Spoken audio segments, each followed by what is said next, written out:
말씀은 신약 성경 누가복음 4장 말씀을 보시겠습니다.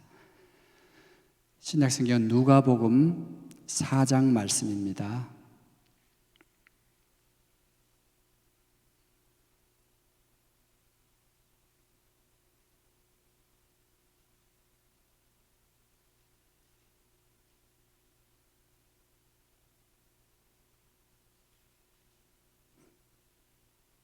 죄송합니다. 누가복음 2장 우리 39절 말씀, 40절 말씀, 그리고 건너뛰어서 51절 말씀, 누가복음 2장 39절 말씀입니다. 주의 율법을 따라 모든 일을 마치고 갈릴리로 돌아가 본 동네 나사렛에 이르니라. 아기가 자라고 강건하여지고 지혜가 충만하며 하나님의 은혜가 그의 위에 있더라. 그리고 51절, 52절 말씀입니다. 예수께서 함께 내려가사 나사렛에 이르러 순종하여 받드시더라. 그 어머니는 이 모든 말을 마음에 두니라. 예수는 지혜와 키가 자라가며 하나님과 사람에게 더욱 사랑스러워 가시더라. 아멘. 사실은 이 누가복음을 우리가 다 읽어야, 2장을 다 읽어야 하지만 우리 시간 관계상 우리가 중요한 그런 두 구절에 초점을 맞추어서 우리가 네 구절을 읽었습니다. 우리가 먼저 읽은 39절, 49절 말씀에 보면은 주의 율법을 따라 모든 일을 마치고 갈릴리로 돌아갔다. 그리고 40절 말씀에 보면은 아기가 자라며 강건하여지고 지혜가 충만하여 하나님의 은혜가 그 위에 있다. 이렇게 서술을 하고 있는데 이것은 예수님의 어린 시절에 대한 한 부분입니다. 그런데 오늘 읽으신 이 두 번 읽은 그 두 부분의 말씀 그 사이에는 예수님의 어린 시절에 있는 이야기가 나오는데 이 모든 성경을 다 통틀어서 예수님의 어린 시절에 있어서 자세히 언급하는 그런 성경 말씀은 이 누가복음 2장 오늘 읽은 이 말씀밖에 없습니다. 그래서 저는 그리스도인으로서 좀 아쉬운 점이 많은 게 왜 성경이 예수님께서 다 자라서 공생애를 시작하는 그 공생애에 대해서 집중적으로 조명을 하고 그렇게 공생애를 하기 위한 그 삶을 살기 위한 예수님의 준비 과정을 왜 이 성경이 빠뜨렸을까 상당히 좀 아쉬운 점이 많습니다.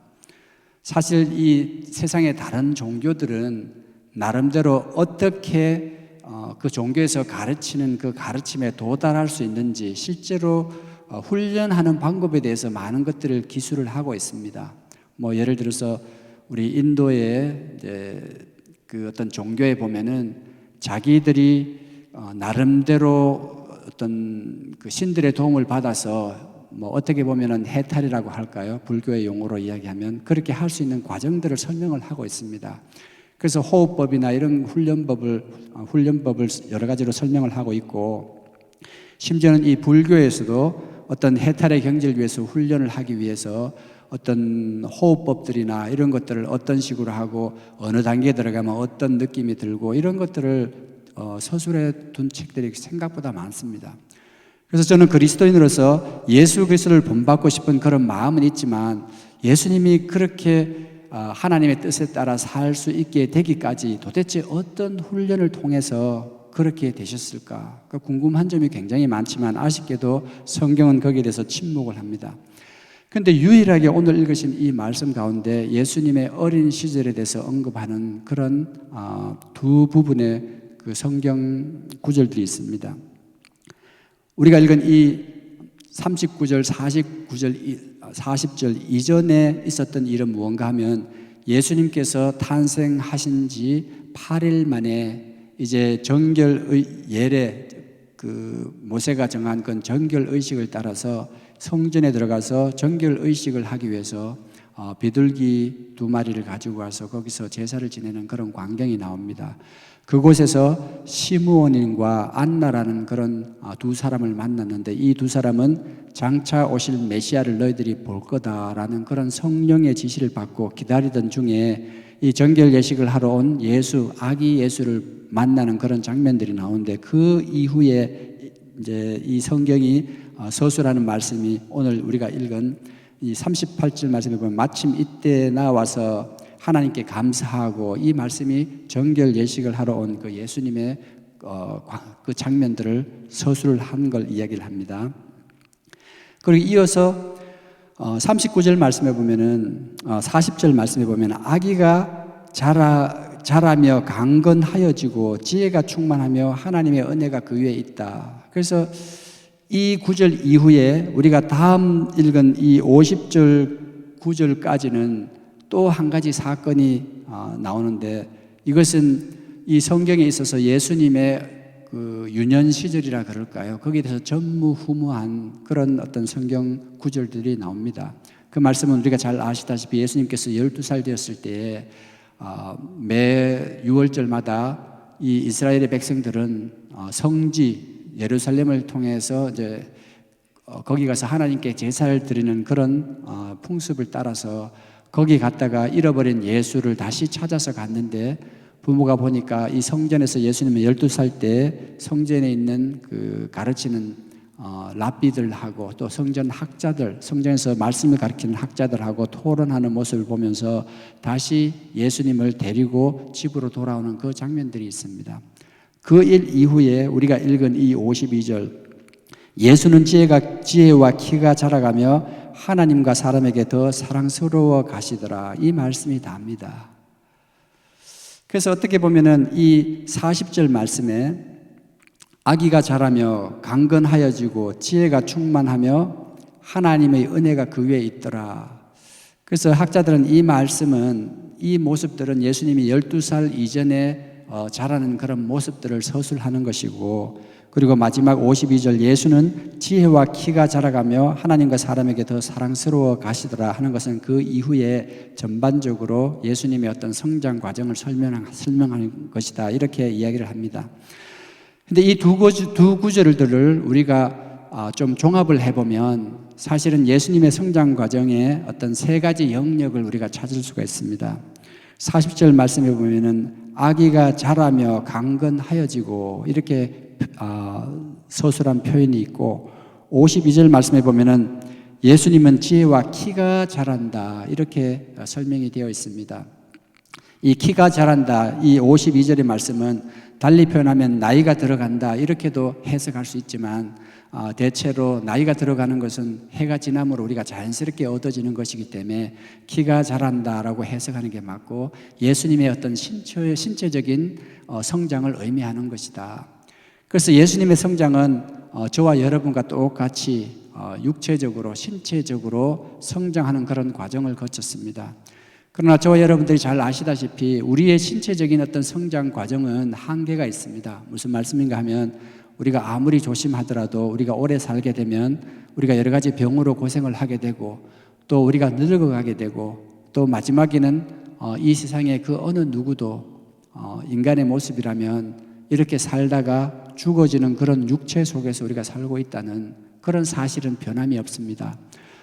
저는 아주 신실한 그런 그리스도인들 가운데서도 뭐 암으로 고생하며 일찍 세상을 떠난 그런 분들을 보면서 우리의 육체적인 그런 한계는 우리의 신앙의 정도하고 상관이 없고, 또 우리가 아무리 육체적으로 운동을 많이 하고 조심하고 해도 어느 정도의 어떤 건강의 효과는 얻을 수 있지만 우리 인간의 한계는 분명하구나 하는 그런 모습들, 그런 것들을 많이 느꼈습니다. 그래서 아마 예수님도 우리와 똑같은 그런 육체적인 성장은 있었지만 예수님께서 십자가에 돌아가지 않고 또 뭐 자연사를 하셨더라도 아마 제 생각으로는 예수님의 어떤 그런 성장 과정의 육체적인 과정은 저희와 별반 다를 것이 없었을 걸로 생각이 됩니다.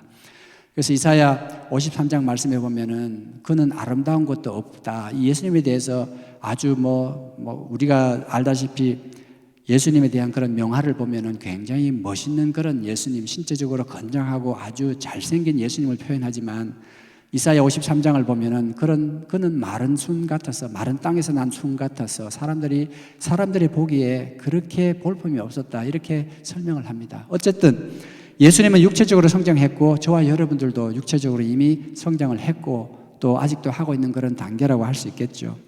그런데 예수님께서 성장한 또 다른 영역이 있는데 이것은 지적인 영역입니다. 그래서 이것을 40절 말씀에는 아기가 자라며 강하여지고 지혜가 충만하며 이렇게 표현을 하고 있고, 52절 말씀에는 예수님의 지혜와 키가 자라가며 이렇게 지혜의 지적인 영역에 있어서 성장하는 예수를 이야기를 합니다.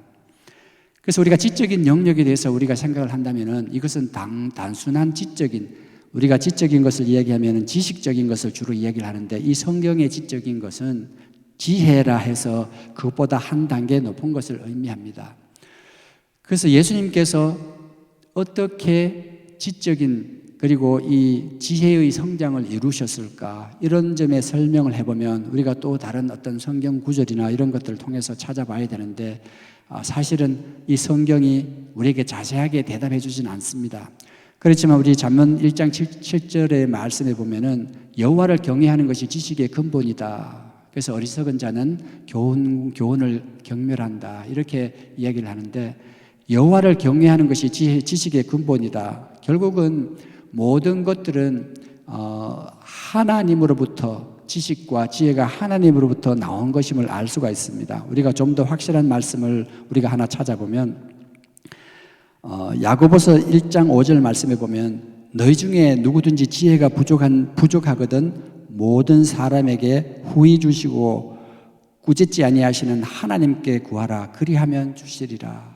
그래서 이것은 지식적인 측면과 좀 다르게 이 지혜는 이 세상을 바라볼 수 있고 이 세상을 살아가면서 우리가 해야 할 일들, 우리가 상황에 따라서 맞게 적절하게 우리가 행동할 수 있는 그러한 우리 결단의 기반이 되는 것을 지혜라고 한다면은, 이것은 하나님께로부터 온다는 것을 우리가 알 수가 있습니다. 이 야고보서 1장 5절에 보면은 하나님께 지혜를 구하는 자는 하나님께 받을 수 있다고 하는 말씀을 보면, 아마 예수님의 이 지적인 성장도 예수님께서는 끊임없는 하나님께 간구하고 이 하나님으로부터 이 지혜를 받아서 성장했음을 알 수가 있습니다.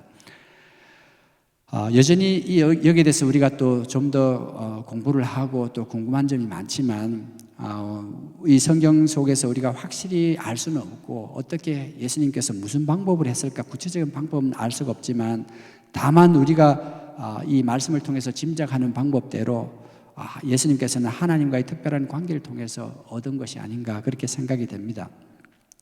그런데 저와 여러분들이 이 지적으로 살아가는 측면에서도 우리가 하나님께 이제 받으면 되지만, 보다 중요한 것은 예수님께서 성장한 이 세 번째 영역에 있어서 저와 여러분들이 좀 더 예수님의 모습을 본받았으면 합니다. 그것은 어떻게 보면 이 영적인 영역이라고 할 수가 있는데요. 40절 말씀에 보면 아기가 자라며 강건하여지고 지혜가 충만하며 하나님의 은혜가 그 위에 있더라. 그래서 하나님의 은혜가 그 위에 있다, 이렇게 표현함으로 하나님의 은혜 가운데서 영적으로 성장하는 예수를 표현했습니다. 그리고 51절 말씀에 보면 예수는 지혜와 키가 자라가며 하나님과 사람에게 더 사랑스러워 가시더라.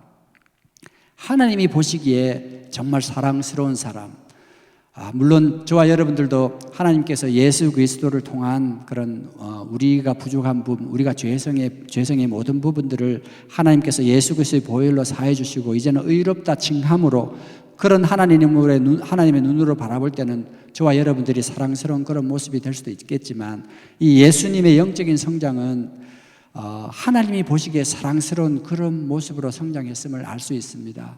다시 말씀드리지만 이 예수님의 영적인 성장 방법에 있어서 우리가 이 성경이 자세하게 우리에게 설명을 해주면 얼마나 좋겠습니까? 그렇지만 다만 우리는 짐작할 뿐이고, 예수님의 이 공적인 생활 가운데서 3년 동안 생활하시면서 사신 그 모습을 통해서 예수님이 영적으로 어떤 상태였는지를 우리는 짐작만 할 뿐이고, 그러한 상태를 위해서 우리가 각자가 우리에게 맞는 방법을 통해서 노력할 뿐인 줄 압니다.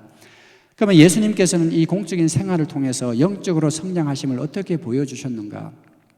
가장 첫째는 예수님께서 이 하나님과 굉장히 친밀한 관계에 있으셨습니다. 무슨 말씀인가 하면은 예수님께서 하나님의 말씀을 전할 때에 사람들이 바라보면서 이 예수님이 그 하시는 말씀에 갖고 있는 그런 권위에 대해서 굉장히 놀란 말씀이 많이 있습니다. 실제로 이 마태복음 28장 18절 아니죠. 누가복음 4장 31절에서 32절 말씀에 보면 갈릴리 가버나움 동네에 내려오사 안식일에 가르치시매 그들이 그 가르침에 놀라니 이는 그 말씀이 권세가 있음이로라. 예수님께서 말씀하실 때는 사람들이 들을 때 그 말씀이 일반 사람들의 말씀과 다르고 무언가 권세가 있었다. 이 말은 예수님의 말씀은 다른 사람과 달랐고 그것이 하나님이 하는 말씀과 같았다. 이렇게 우리가 설명을 할 수가 있습니다. 그리고 다른 부분에 보면은 예수님께서는 아버지께서 내게 이른 말을 내가 너에게 이르고 아버지께서 내게 보여주신 것을 내가 너에게 한다. 이런 말씀을 통해서 예수님은 하나님과 굉장히 친밀한 관계를 통해서 하나님께서 갖고 계시는 그런 어떤 예수님을 통해서 이루고자 하는 그런 일들, 이런 모든 것들을 친밀한 관계를 통해서 아셨다는 걸 우리가 이 말씀을 통해서 볼 수가 있습니다. 달리 표현하면 저와 여러분들이 영적으로 성장하는 그런 성장의 목표에는 우리가 이 예수님과 같이 하나님과의 친밀한 관계를 통해서 하나님께서 갖고 계시는 그런 뜻, 하나님이 우리를 통해서 하시고자 하시는 그런 말씀, 하나님이 우리를 통해서 이루고자 하는 그런 것들을 우리가 곁에서 우리가 계신 하나님을 느낄 수 있을, 하나님으로부터 느낄 수 있을 정도로 친밀한 관계를 유지하는 것이 중요합니다. 이 성경 말씀이 예수님께서 어떻게 그렇게까지 되셨는지는 우리가 알 수 없기 때문에 저와 여러분들은 우리가 할 수 있는 방법, 그것이 기도가 됐든 개인적인 찬양과 경배의 시간이 됐든 말씀을 통해서 우리가 연구하면서 그런 시간이 됐든 아니면 여러분들이 특별한 어떤 가르침을 여러 가지 가르치는 그런 많은 우리 신앙에 앞서간 그런 사람들의 가르침을 통해서 여러분들 스스로 훈련을 하든 어쩌했든 여러분들이 영적인 성장에 있어서의 목표는 바로 예수님과 같이 이 하나님과의 아주 친밀한 관계를 통해서 하나님께서 우리를 통해서 일할 수 있도록 그렇게 준비하는 그런 과정. 물론 이 예수님은 하나님으로부터 특별한 사명을 부여받고 온 인류를 위하여 이제는 구원의 길을 열어놓으시기 위해서 그리고 그것을 십자가의 죽음을 통해서 이루시기 위해서 오셨다는 것을 예수님께서는 분명히 말씀하셨고 또 그 삶을 이루셨지만 저와 여러분들은 이렇게 예수님과 같이 큰 그러한 하나님의 계획이 아니라 우리가 처한 곳, 우리가 있는 곳, 우리가 하는 일, 그것을 통해서 그것이 비록 작지만은 그것이 하나님께서 우리를 통해서 하는 일이라면은 하나님이 우리에게 원하는 일이라면은 그 일을 이루어가는 것이 바로 우리의 영적인 성장의 목표로 삼아야 할 줄 압니다.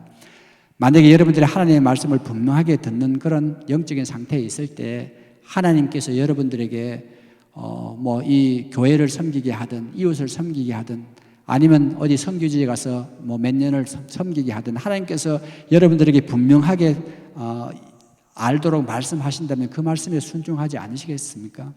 마찬가지로 우리가 비록 우리 삶 가운데서 작은 일이지만 하나님께서 이 예수님께서 하신 것 같이 하나님께서 우리를 통하여 일할 수 있도록 아주 친밀한 관계를 통하여 그 하나님의 뜻을 이루어갈 수 있는 그런 삶을 살 수 있도록 준비하는 것이 우리의 영적인 성장의 목표인 줄 압니다. 두 번째로 이 예수님의 삶을 우리가 바라볼 때에 예수님은 진실로 하나님과 이웃을 사랑하는 그런 삶을 사셨습니다. 실제로 우리의 영적인 삶에 있어서 이 예수님과 같이 하나님을 사랑하고 이웃을 사랑하기가 쉽지가 않습니다. 우리가 하나님을 사랑하는 것은 둘째로 치더라도 우리가 이웃을 사랑하는 그런 측면에서 보면은 예수님의 사역은 항상 소외된 자들을 향해서 이 세상에서 아무도 돌보지 않는 그런 사람들, 어린아이와 또 병자들과 또 여자들과 이런 사회적으로 소외된 사람들에게도 서슴없이 나아가서 그들에게도 하나님의 복음이 똑같이 전달될 수 있도록 예수님께서는 그 사역을 통해서 그렇게 하셨습니다. 마찬가지로 우리가 우리 주변 가운데서 소외된 이웃에게 우리가 도움의 손길을 펼친다면, 그리고 또 그러한 삶을 우리가 살 수 있도록 항상 준비되는 그런 훈련을 한다면, 그것이 그런 영적인 훈련이 바로 예수님께서 자란 영적으로 성장한 그런 훈련이 아니겠습니까? 그래서 우리가 예수님께서는 어떤 훈련을 했는지는 알 수가 없지만, 우리 자신에게 내가 정말 예수님과 같이 아주 친밀한 그런 관계 속에서 하나님의 뜻을 늘 내가 깨닫고 그 뜻을 이루어가는 삶을 살 수 있도록 그만큼 내가 영적으로 성장했는가, 이런 질문, 그리고 내가 비록 소외된 이웃이라도 내가 과감하게 그들에게 다가가서 이 예수님이 하신 것 같이 내가 그들을 도울 수 있는 그런 삶을 살 수 있는 준비가 됐는가, 이렇게 스스로 물어본다면 내가 영적으로 얼마나 성장을 했는지를 우리가 스스로 간접적으로 알 수 있는 그런 방법이 될 수가 있습니다. 마지막으로 예수님은 자신의 삶 속에서 하나님의 뜻을 이루는 그 삶, 이 삶의 목적을 분명히 알고 그 삶을 사셨습니다. 그리고 그 삶이 십자가의 죽으심으로 그 목적을 이루는 것이라는 것을 아셨음에도 불구하고 결국 그것을 피하지 아니하시고 그 삶을 그대로 사셨습니다. 마찬가지로 저와 여러분들도 이 땅을 살면서 하나님께서 우리를 통해서 이루고자 하는 그런 남은 사역이 있다면, 예수님의 남은 사역을 우리를 통해서 이룬다면 그 어떤 삶의 목적을 우리 가운데서 분명히 한시도 잊어버리지 아니하고 그러한 삶을 마칠 수 있는 그 삶을 살 수 있도록 우리가 훈련한다면은 우리가 바로 이 예수님의 삶과 같이 영적으로 성장되는 그런 삶을 사는 그런 모습이 될 줄 압니다. 오늘 이 말씀을 통해서 누가복음 2장은 예수님의 어린 시절의 삶을, 예수님께서 어떻게 사셨는지를 육체적으로 신체적으로 성장한, 그리고 또 지혜와 지적인 어떤 성장, 영적인 성장, 세 가지 영역으로 나눠서 이야기를 하고, 이러한 언급 이후에는 예수님께서 이제 다른 우리가 공간복음을 보면은 세례 받으시는 이야기가 나오고, 그리고 40일 금식하면서 시험 받는 그런 일들이 나오고, 그러한 초기에 그 어떤 관문을 통과하시고 나서는 바로 공적인 사역으로 하시는 그런 모습을 알 수가 있습니다. 어쨌든 그러한 공적인 사역에 짧은 사역이지만 그 준비를 위해서 예수님께서는 30년 동안 신체적으로 또 지적으로 무엇보다도 영적으로 성장하셨던 그런 훈련을 우리가 하셨음을 볼 때, 저와 여러분들도 이제 우리의 남은 삶이 얼마나 되었던 이 예수님의 남은 사역을 이루기 위해서 우리가 신체도 돌봐야 되고 지적으로 성장해야 되지만, 무엇보다도 영적으로 더 성장해서 예수님과 같은 그런 삶을 사시는 저와 여러분 되시기를 바랍니다. 그러한 삶 가운데서 살아계신 하나님의 손길이 여러분 삶과 함께하는 그런 삶을 사시는 저와 여러분 되시기를 축원합니다. 우리 같이 기도하겠습니다. 하나님, 우리 온 교회가 이 말씀 가운데서 특별히 영적으로 성장할 수 있도록 우리 하나님 축복해 주시옵소서. 그리고 하나님의 지혜로 우리가 성장할 수 있도록, 저를 서로 섬길 수 있도록 하나님께서 함께해 주시옵소서. 우리가 할 수 없지만 성령께서 저희들에게 도와주셔서 우리 온 교회가 우리 삶에 나타난 하나님의 능력을 체험할 수 있게 해 주시옵소서 하는 그런 간구를 같이 하시겠습니다. 같이 기도하겠습니다.